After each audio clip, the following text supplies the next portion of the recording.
A Bíblia comigo em 2 Samuel capítulo 12.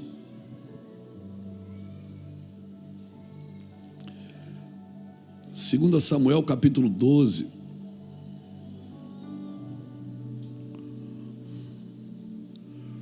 Versículo 15. Nós vamos ceiar ainda hoje, amém? Glória a Deus. Vou andar rápido aqui. Estou rápido agora, viu, irmão? Terminando cedo. Estou até assustado comigo. Vamos lá. 2 Samuel capítulo 12, versículo 15 diz assim: E o Senhor feriu a criança que a mulher de Urias dera à luz a Davi. E a criança adoeceu gravemente. Buscou Davi a Deus pela criança, jejuou Davi e vindo, passou a noite prostrado em terra. Então os anciões da sua casa se achegaram a ele para levantar da terra, porém ele não quis e não comeu com eles. Ao 7º dia morreu a criança, e temiam os servos de Davi informá-lo de que a criança era morta, porque diziam: eis que estando a criança ainda viva, lhe falávamos, porém não dava ouvido à nossa voz. Como, pois, lhe diremos que a criança é morta? Porque mais se afligirá. Viu, porém, Davi que os servos cochichavam uns aos outros, e entendeu que a criança era morta, pelo que disse aos seus servos: é morta a criança? Responderam: morreu. Então Davi se levantou da terra, lavou-se, ungiu-se, mudou de vestes, entrou na casa do Senhor e adorou. Depois veio para sua casa, pediu pão, puseram-no diante dele e ele comeu. Agora leia o 24. Então Davi veio a Batseba, consolou-a, se deitou com ela, teve um filho, a quem Davi deu o nome de Salomão, e o Senhor o amou. Davi o entregou nas mãos do profeta Natã, que lhe chamou de Gididias, amado de Javé, por amor do Senhor. Amém, irmãos? Louvado seja Deus. Diga comigo: recomeço. Diga para alguém que está do seu lado: recomeço. Diga para ele: Deus vai recomeçar algo na sua vida que você pensa que acabou. Diga para ele que você pensa que parou, mas não parou. Deus vai recomeçar algo na sua vida. Irmãos, essa história é uma das histórias mais fantásticas das Escrituras. Fantástica porque a representação da misericórdia de Deus aqui é muito grande. Muito grande. E hoje, quando eu abracei o Natan e a Stephanie ali atrás, essa palavra saltou dentro do meu coração. Eu sentei aqui, porque eu estava com outra palavra para ministrar. Mas eu falo dela à noite. Essa palavra ela tem muito a ver comigo, consigo, porque ela ressalta a misericórdia de Deus. E eu amo as Escrituras quando ela ressalta não só o plano, mas a misericórdia. E eu vou te falar uma coisa: e todo mundo que abre os olhos para o plano de Deus vai viver misericórdia. Todo mundo que vê um Jesus na sua vida, que morreu e ressuscitou, todo mundo que vai além da cruz, que vai além da morte de Cristo, que reconhece na sua vida, no seu ministério, um Cristo que está sempre disposto a recomeçar com a gente. Até que as Escrituras é cheia de detalhes quando ela diz que o choro dura uma noite, mas a alegria vem pela manhã. Interessante que Davi, você conhece a história, se deitou com Batseba, e a Bíblia diz que até Deus fala aqui, a esposa de Urias, que teve um filho de Davi. Para você ver como Deus joga na luz. Deus sempre joga na luz, irmãos. Deus Ele não manipula, não há sombra de variações, e Deus não precisa disso, porque o nível de misericórdia dele é tão alto que ele não precisa esconder nada. Ele joga na luz para dizer: eu te perdoo, vamos continuar. Quem não quer que você continue é a religião, que carrega você de cargas, de sobrepesos, e diz que você tem sempre que fazer alguma coisa para Deus te perdoar, anulando assim o sacrifício da cruz. É claro que para você ser salvo leva 10 segundos, você aceita Jesus. Mas para você ser santo leva uma vida. Porque uma vida é um treinamento, irmãos. É uma academia. Você vai mexer em músculos da sua vida que você nunca mexeu. E eu não sou um pregador motivacional. Eu não sou antropocêntrico, assim, de sempre colocar o homem no centro. Quem está no centro é Cristo, não é? E todo aquele que se lançar sobre Cristo, lançar sua ansiedade, seus pecados sobre a cruz, vai ser sempre perdoado. Ontem nós tivemos uma reunião de pastores aqui e foi muito forte. Eu fui para casa meditar, porque às vezes a gente está falando aqui, você não tem noção da grandeza daquilo que está sendo dito.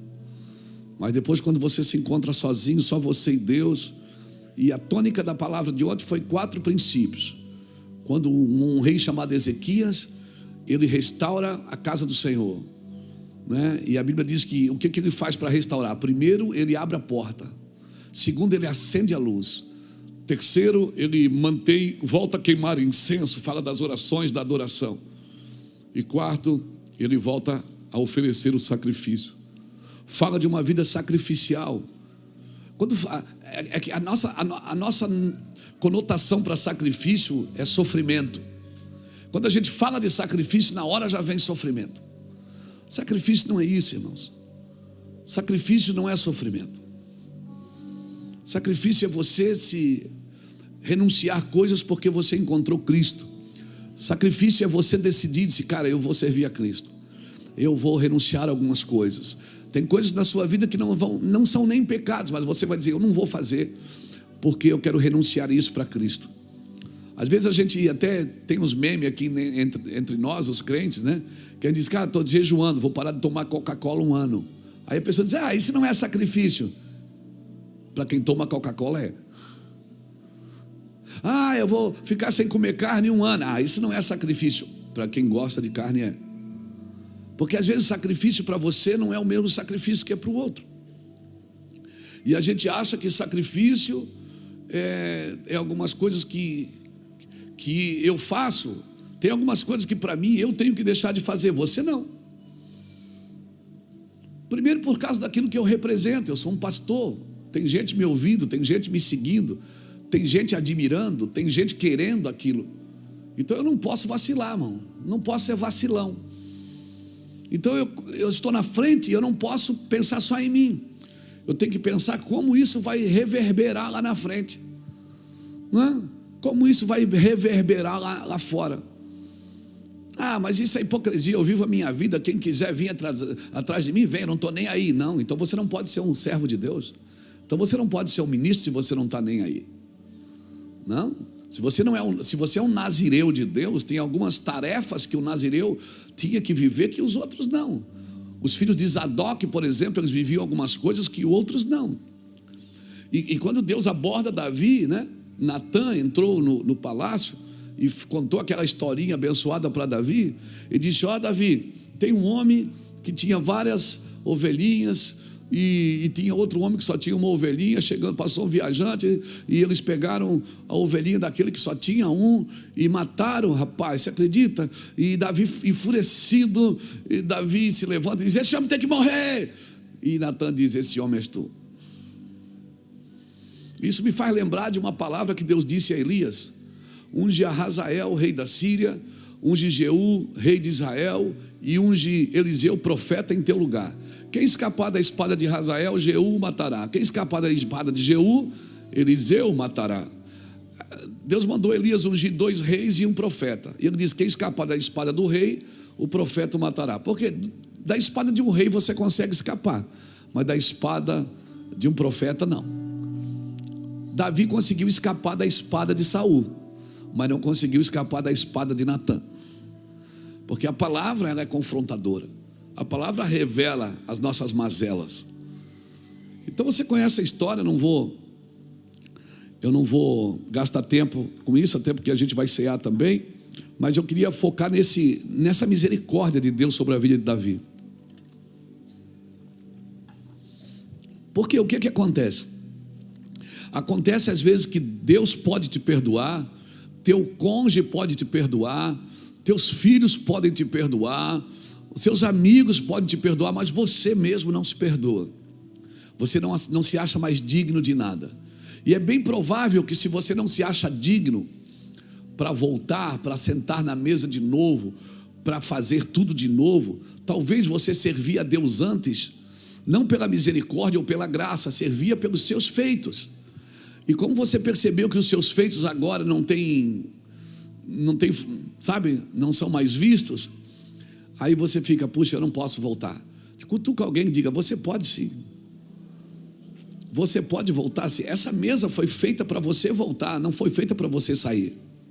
Judas saiu da mesa porque quis, mas Jesus não expulsou ele da mesa. O problema é que a gente pisa na bola e aí depois a gente diz, eu não tenho mais força para voltar, eu não tenho mais força para recomeçar. Na realidade, você não precisa de força, você precisa crer que Jesus fez na cruz, porque se voltar pela sua força, é pela sua força que você vai viver. Se voltar pela sua força, é pela sua força que você vai continuar no serviço a Deus. Não. E é bem provável que muitos de nós fomos servir a Deus pelas emoções, pela alma, e aí quando a nossa alma é ferida, a gente não consegue voltar, e a gente diz, eu não tenho mais força. Não, querido, talvez você tenha servido a Deus a partir do seu sucesso ministerial, das suas práticas ministeriais aplaudíveis, mas agora Deus está dizendo, agora eu vou te ensinar o que é misericórdia. Quantos de nós entramos na igreja, começamos a funcionar, trabalhar para Deus a partir da nossa capacidade, aí um dia que a nossa capacidade falha, e muitas vezes é Deus mesmo que pega o balão, o alfinete e fura o nosso balão, e a gente fica à deriva, e a gente fica assim, cara, eu não tenho mais força, eu não tenho mais vontade, eu não tenho mais. Por quê? Porque antes você servia a Deus a partir da sua vontade, antes você fazia a partir da sua capacidade, e agora Deus jogou tudo no chão, botou tudo na lona para dizer para você assim, você não me serve pela sua força, porque não é por força nem por violência, é pelo meu espírito. Você tem que me servir pela misericórdia, você tem que reconhecer graça e misericórdia, você tem que reconhecer o meu favor e caminhar sobre ele, porque senão você só vai fazer as coisas para mim como você está bem. E desse caso aqui com Davi e Batseba, ela ficou grávida, você conhece a história, Davi colocou Urias na frente da batalha para ele morrer, né? Porque eu acho, irmãos, Deus não tem pecadinho nem pecadão, mas tem pecados que são para a morte, diz a Bíblia. Eu acho que para Deus pesou mais, não foi o adultério de Davi, para Deus pesou mais ele matar o amigo leal. Quando ele viu que Urias não ia se deitar com Batseba para esconder a gravidez, ele fez o quê? Ele botou uma carta para Joabe e disse, coloca Urias na frente da batalha, mata ele aí, dá um jeito, bota ele na frente e destrói ele aí, porque daí a gente tem um álibi. E Davi matou o cara e escondeu o corpo, para ninguém saber que foi ele. Só que a profecia, o profeta entrou na sala e disse, Davi, tinha um homem que tinha só uma ovelhinha, e você tinha muitas ovelhas, e você matou a ovelhinha daquele que só tinha uma, Davi. E é interessante que Davi diz assim, tem que devolver 4 vezes mais. E você vai contar quantos filhos de Davi morreram? Foi os 4. Foi Adonias, foi o filho da Batseba com 7 dias, foi Aminon e foi Absalão. Porque aquilo que você deseja para os outros é o que acontece com você. Ele declarou a sentença, ele disse, esse homem tem que morrer e tem que devolver 4 vezes mais. Natã liberou ele da primeira sentença, disse, tu não morrerás, mas a espada não se apartará da tua casa. E aí agora chegou a hora de Batseba ter o bebê. Ela teve o bebê, nasceu 7 dias. Davi está ali desolado, destruído, debaixo de uma sentença, e a criança nasce.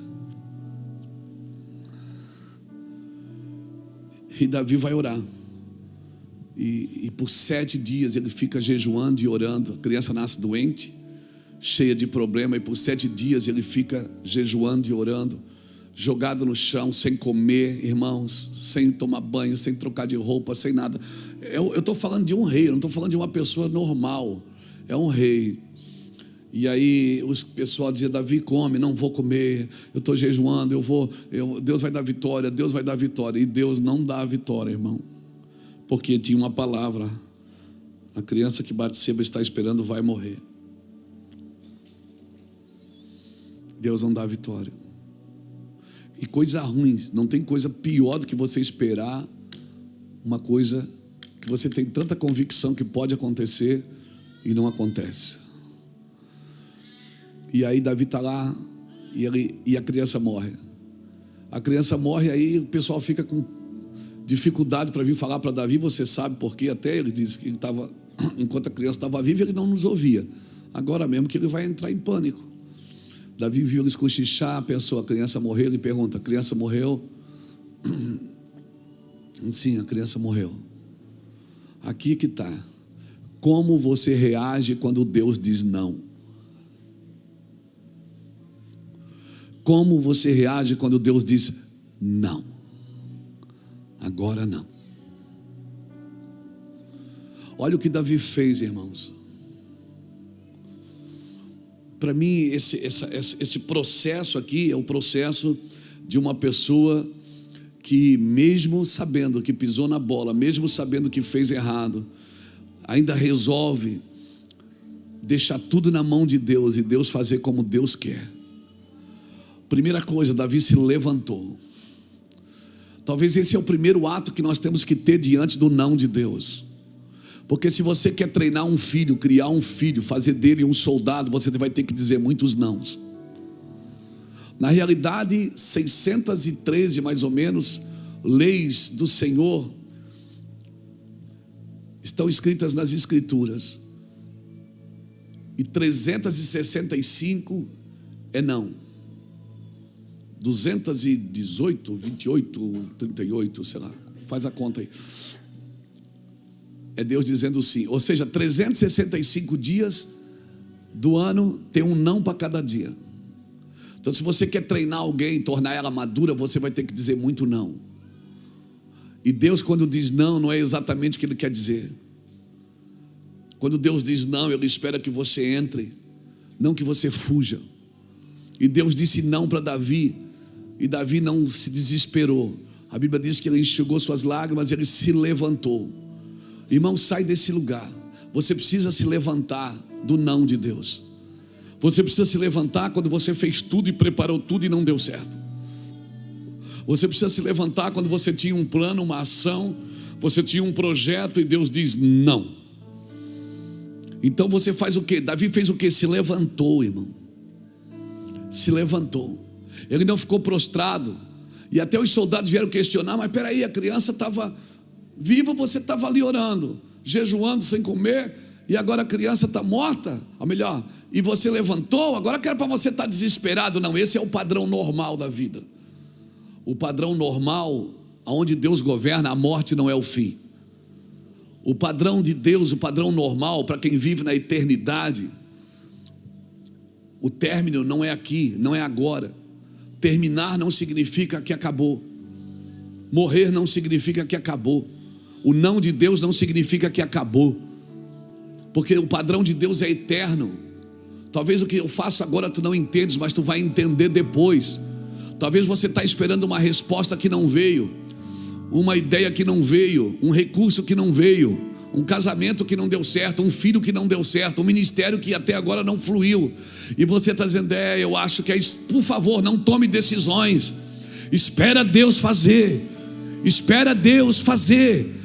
Então o que eu faço? Vou ficar esperando? Não, levante-se, enxugue as lágrimas, sacode a poeira, levante-se. Olha o que Davi fez: levantou-se e lavou-se. Ele chocou todo mundo que esperava uma outra atitude. Ele chocou todo mundo que esperava uma outra forma. Não deu certo, meu Deus, agora ele está desesperado, agora vai acabar a vida dele, agora acabou tudo. Meu Deus, você fez uma coisa, investiu dinheiro e não deu certo, você perdeu muito dinheiro ali. E agora nós estamos quebrados, agora quebrou. E o Senhor diz: não, levante-se, vamos fazer de novo. mas do meu jeito agora, não do seu. Deus está falando contigo aqui, irmãos, na mesa do recomeço. Na mesa do recomeço. Deus está falando contigo, meu irmão. E Davi fez isso, irmãos. Ele levantou-se, a segunda atitude, lavou-se. Davi se lavou, meu irmão. Meu filho, deixa eu te falar uma coisa. Foi a palavra que criou esse caminho. A palavra tinha dito. Deus já tinha falado com ele. Deus disse para ele: olha, cara, essa criança vai morrer. E ele foi jejuar, tentar mudar o coração de Deus.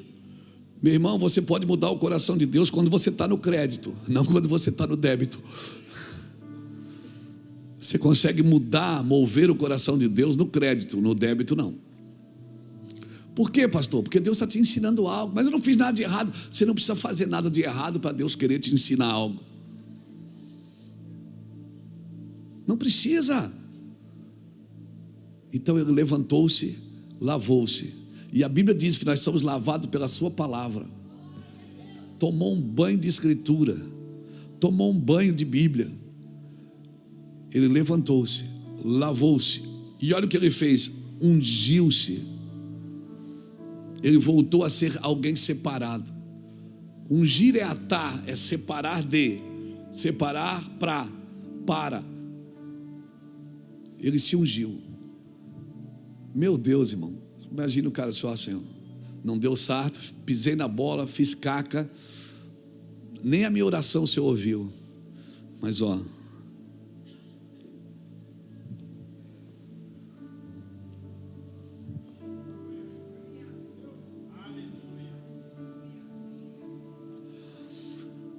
eu estou separado para o Senhor. Esse resultado não é o que eu quero, mas se o Senhor quer, eu prefiro acreditar no que o Senhor tem ali na frente. Então, Senhor, eu estou separado. Eu sei que o Senhor vai fazer algo na minha vida que eu não estou entendendo agora. Eu fico pensando, como que alguém como eu, Senhor, fez tudo certinho, tem que pagar esse preço, tem que sofrer por conta disso. Como, Senhor? Como? E o Senhor diz o quê? Se lave. O Senhor diz: se unja, se prepare, se separe, irmão. Você é um separado por Deus, amém? Você é ungido de Deus, amém? Você crê nisso, que você é ungido de Deus? Você crê que você não é digno? Você acredita que você só está aí pela misericórdia? Que eu só estou aqui pela misericórdia? Você crê que Deus todos os dias tem o prazer? Deus, na realidade, eu vou falar uma besteira aqui agora, que a gente pensa que é besteira, mas não é. Na realidade, Deus quer fazer tudo para mim. É que muita gente pega essa palavra e ela tira essa palavra do contexto e ela diz que eu estou isento de tudo, não preciso fazer mais nada, que já está tudo pronto. Não, até orar no meu lugar Deus quer. Até orar no meu lugar Deus quer. Deus quer responder as orações que Ele mesmo colocou aí dentro de mim. Então se lave, se separe, se unja. Outra coisa que Ele fez, Ele mudou de vestes. Eu não vou usar mais essa roupa de sofrimento, essa roupa de tristeza, essa roupa, esse trapo. Eu não vou mais usar isso, eu vou mudar de roupa. Eu vou me arrumar. Eu vou me preparar, eu vou mudar essa roupa, eu vou mudar o meu semblante. Eu não vou ficar com cara de dó. Eu não vou ficar com cara para as pessoas terem pena de mim. Eu vou mudar a minha face, para quando as pessoas orar para mim e dizer: ó, coitado, coitado é o diabo. Eu estou na presença de Deus. Ah, mas Deus não te atendeu. Não me atendeu porque eu estava orando da forma errada. Não é isso que Deus quer fazer agora comigo. Deus quer me abençoar. Eu não vou entender agora, mas eu vou entender depois. Deus está comigo. Essa é a certeza que você tem que ter. E as pessoas que passarem por você, elas têm que ter essa convicção que você está firme, constante, sempre abundante no Senhor. Porque no Senhor o seu trabalho não é em vão, meu irmão. Aleluia. Essa é a mesa do recomeço, venha para ela. Ele mudou de veste, irmão. Tirou aquela roupa de dó, tirou aquela roupa de sofrimento.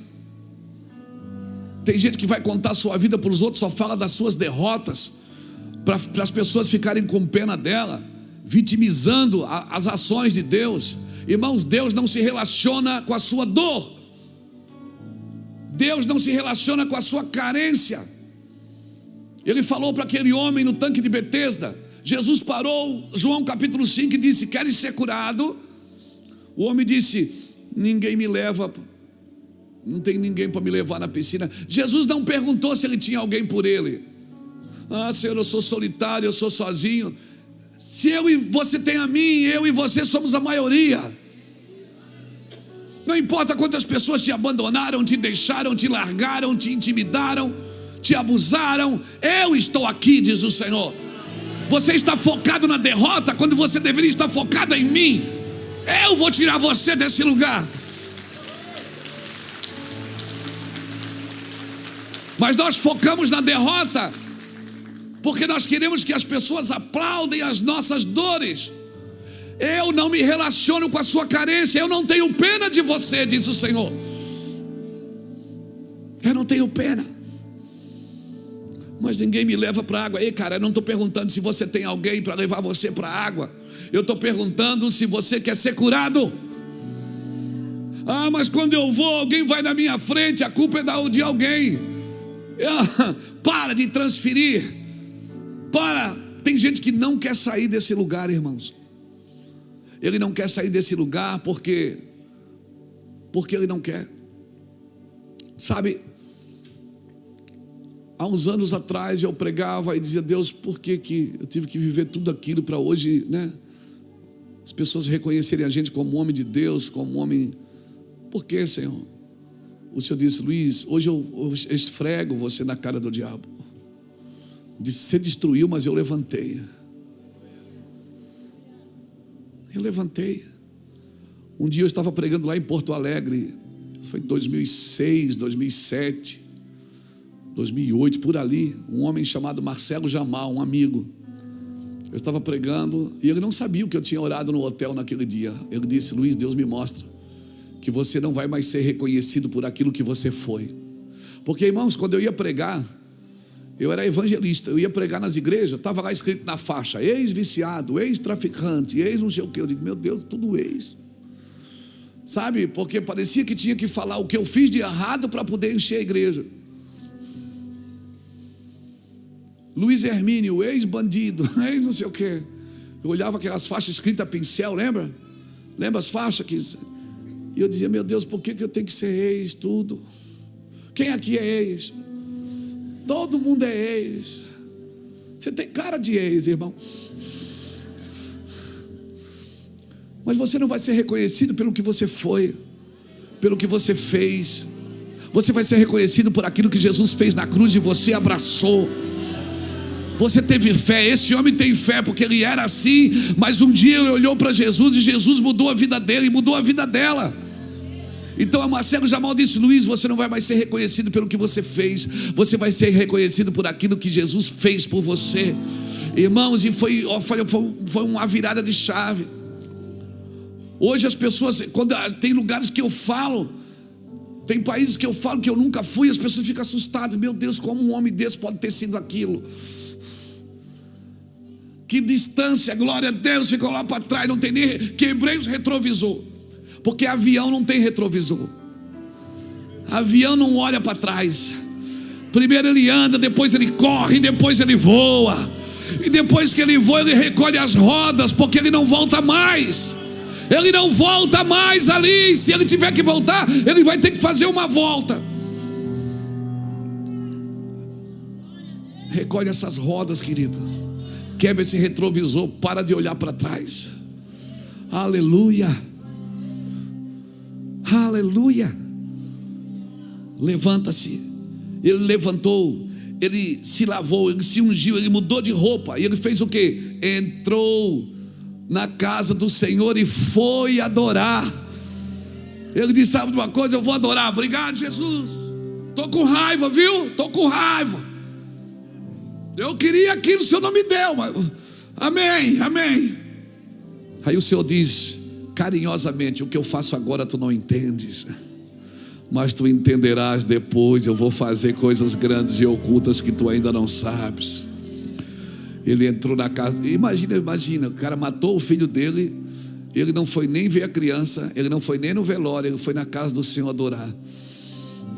Ele entrou na casa do Senhor e adorou. Adorou, irmãos.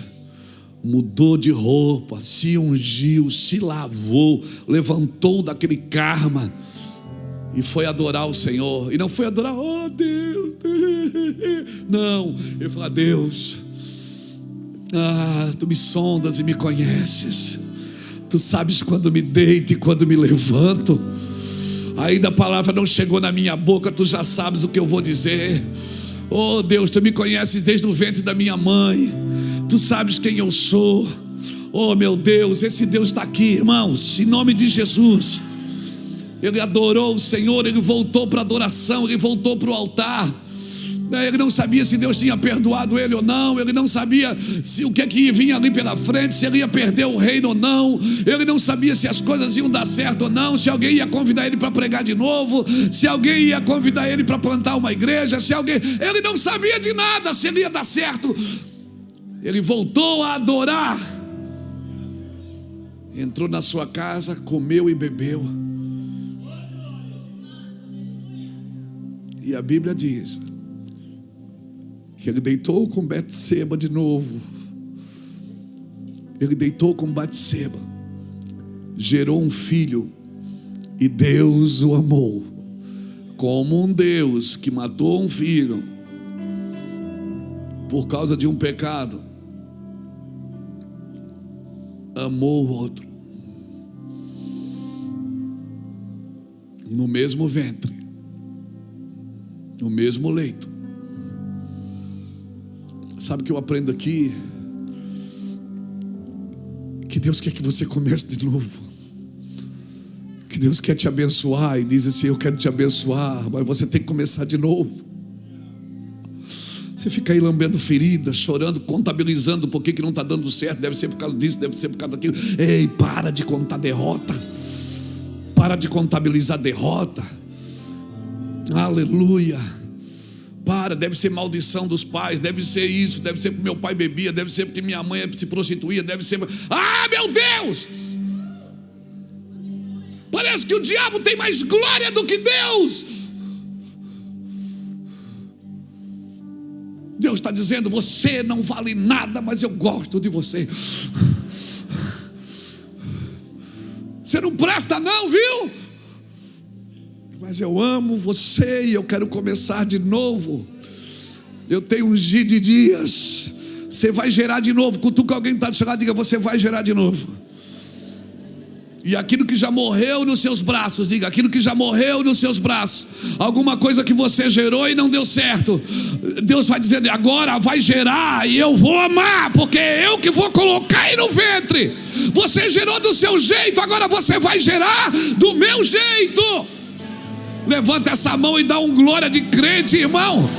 Ah, meu Deus, você vai gerar do jeito dele.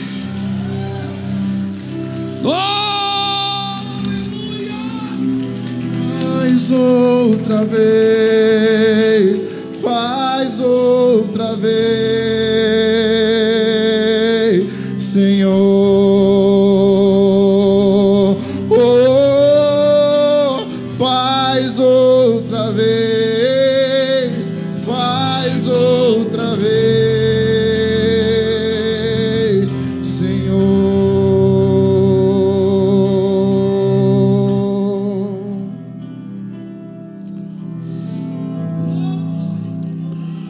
Aí nasce Salomão e o Senhor o amou. E não só amou, foi Salomão que deu continuidade àquilo que Deus começou em Davi. Então não subestime a misericórdia de Deus e não deixa ninguém ditar ela para você. Não deixa ninguém colocar obstáculos na misericórdia de Deus para a sua vida. Quem morreu na cruz foi Jesus por você. Se você deve satisfações da misericórdia, você deve a Ele. Deixa Ele te fazer de novo, deixa Ele te renovar.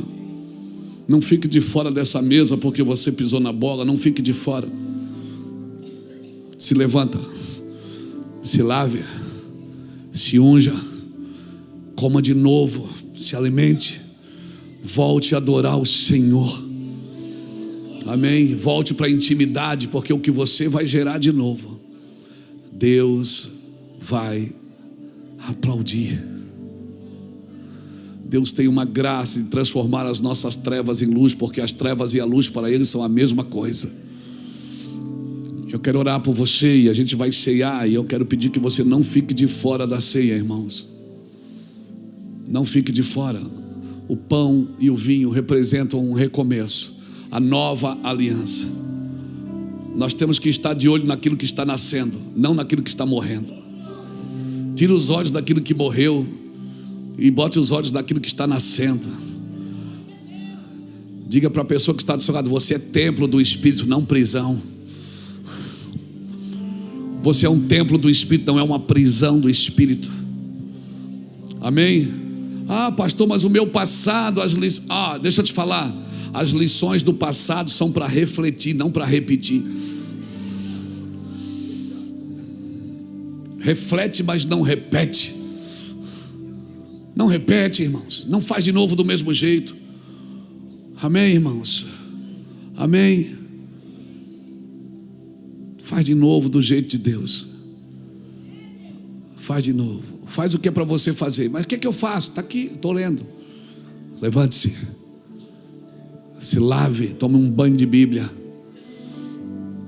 Se unja, se separe. Se alimente bem, coma bem. Adore o Senhor. E volte a gerar intimidade. Volte a gerar intimidade. Volte a gerar. Irmão, tudo que você coloca a sua mente se converte em seu destino. Tudo que você coloca a sua mente se converte em teu destino. Tudo que ocupa o lugar de Deus no seu coração vai roubar a sua paz. Tudo que está ocupando o lugar de Deus. Tudo, irmãos. Então guarde o seu coração. Nós vamos cear agora. Vamos servir a ceia. Você vai comer de novo. E quando você comer de novo, você diz: Senhor, eu sei que está tudo aqui dentro. Eu estou disposto, Senhor, a fazer de novo, do teu jeito. Sabe? Olha para mim. Caim e Abel ofertaram. Abel deu as primícias das suas ovelhas. Caim deu a cabo de dias. A Bíblia diz que Deus aceitou Abel e a sua oferta, mas não aceitou Caim. Só que Deus visitou Caim, ele não visitou Abel. Deus recebeu a oferta de Abel. E a gente fica pensando: mas Deus não falou com Abel. Deus era para ter: obrigado, Abel, você é o cara. Você... Não, mas Abel, tendo feito a coisa certa, não precisava de elogio. Caim, tendo feito a coisa errada, precisava de restauração. Não, irmão, você está me entendendo? Você está me entendendo? Vou repetir. Abel fez a coisa certa, mas não precisava de elogio. Caim fez a coisa errada, mas precisava de restauração. Para Deus, Ele gasta muito mais tempo para restaurar o que está errado do que para elogiar o que está certo. Porque o que está certo não tem mais do que obrigação de estar certo. Não, mas Deus está te honrando, Deus está te honrando, Deus está abençoando. Não, Deus gastou, Ele foi visitar. Ele sabe quem que Ele foi visitar? Ele foi visitar Caim. Eu disse: Caim, por que está caído o teu semblante? Não, o Senhor abençoou Abel, recebeu ele, o Senhor não me recebeu. Ele disse assim: ó, Caim, se tu fizeres bem, não serás aceito.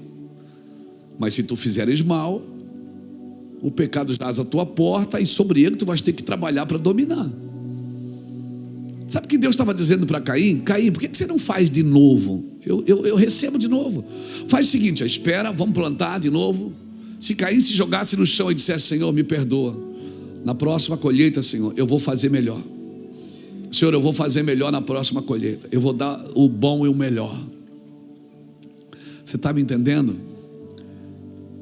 Diga isso para quem está sentado perto de você. Diga: faz de novo. Faz de novo do jeito de Deus. Faz de novo. Faz de novo do jeito de Deus. Faz de novo. Fique de pé comigo, querido. As coisas dele.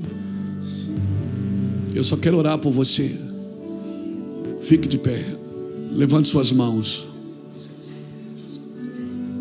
Pai, em nome do Senhor Jesus Cristo, eu oro para que essa palavra penetre no coração e não saia.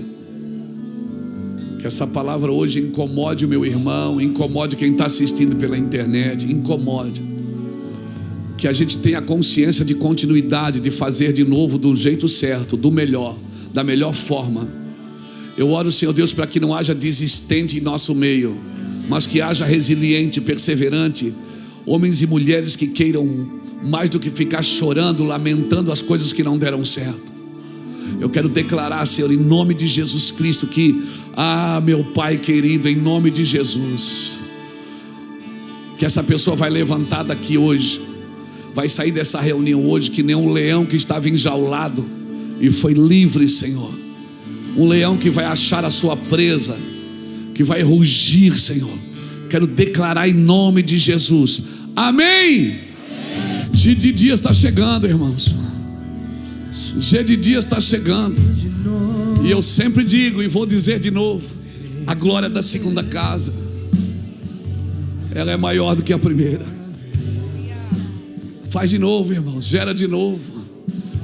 Mas eu já tentei, Deus matou, não deu certo. Faz de novo, irmão. Faz no tempo de Deus agora. Gera de novo. G de Dias. Como alguém pode restaurar e devolver um lugar maior do que tinha? Só Deus pode fazer isso. O objetivo da restauração é devolver um lugar muito maior do que já se tinha. Muito maior. Esse é o poder da restauração. Agora só ri das cicatrizes quem nunca foi ferido. Só ri das cicatrizes, zomba delas quem nunca foi ferido. Quem já foi ferido sabe o valor de uma cicatriz. Glória a Jesus, glória a Jesus. Aleluia. Surpreenda-me de novo. Sim, surpreenda-me de novo, Jesus. Como na primeira vez. Sim, Senhor. Faz de novo, Jesus. Aleluia. Surpreenda-me de novo, Rei dos Reis, como na primeira vez. Glória a Deus, glória a Deus. Aleluia. Surpreenda-me de novo. Vamos ficar de pé. Aleluia.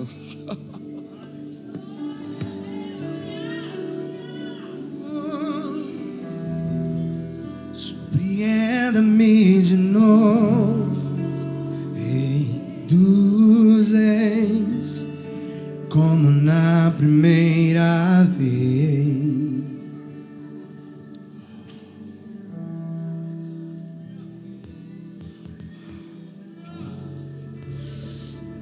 Aleluia. Como é bom sentir o amor de misericórdia de Deus. Um amor que me visita na dor. Hoje Deus falou muito forte comigo sobre isso, irmãos. Ele diz: Abel fez certo e ele não precisou da minha visita. Quem precisou da minha visita foi Caim. Caim que precisou da minha visita. Vai entender um amor assim, irmãos. Vai compreender um jeito de amar e de trazer de volta. Um Deus que foi lá restaurar Caim. É porque Caim não quis. Se Caim tivesse feito de novo, Deus teria perdoado e teria recebido. Mas ele preferiu matar o irmão que fez certo. Assim é o que acontece hoje, irmãos. Pessoas fazendo coisas erradas, elas preferem matar quem está fazendo certo do que se consertarem com Deus. Mas o Senhor diz: se tu fizeres bem, não serás aceito. Mas se tu fizeres mal, você vai ter que lutar contra isso. E Deus não impediu nada, irmãos. Deus não impede. Deus não impede. As coisas que você traz da consciência para o subconsciente, as coisas que passaram na sua consciência e você deixou cair no seu subconsciente, e agora você começa a se mover a partir disso. Essas coisas têm afastado você de Deus. E o Senhor diz para você: eu estou aqui para te restaurar. Estou aqui para mudar você de roupa. Estou aqui para mudar as suas vestes. Volte. Jesus, na noite que foi traído, ele pegou o pão. E é interessante que ele não fez isso na noite em que foi promovido. Ele fez isso na noite que foi traído. E aquela traição o promoveu. Vai entender esse amor. E ele pegou o pão, tira o pãozinho aí de dentro, e ele deu graças. Ele abençoou e disse: tomai sobre vós o meu corpo, tomai e comei. O meu corpo, que é entregue por causa de vós. Fazei isso em memória de mim. Então não é hora de você ficar procurando pecado em você, até porque se você procurar, você acha. É fazer isso em memória dele, é para lembrar do que ele fez, não do que você fez. Lembrando do que ele fez, quando você estiver diante de novo para fazer, você vai pensar duas vezes: puxa, não vou fazer não, vou ferir meu Jesus.